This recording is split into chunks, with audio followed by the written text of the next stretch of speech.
पासून स्वागत करतेय। आज आपण बघणार आहोत मस्त चटपटीत आणि झटपट तयार होणारा असा हा मसाला पाव।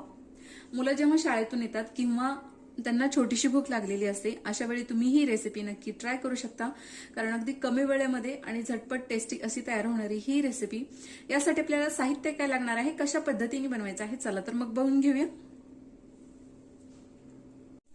सो यासाठी आपल्याला लागणार आहे अर्थातच पाव किंवा तुम्ही ब्रेड देखील घेऊ शकता, बारीक कट केलेली शिमला मिरची, कांदा, कोथिंबीर, टोमॅटो, त्याचप्रमाणे चवीनुसार मीठ।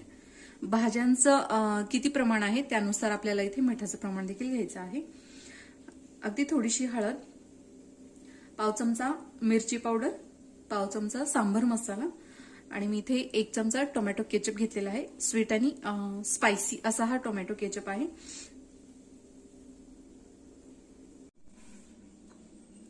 सो यासाठी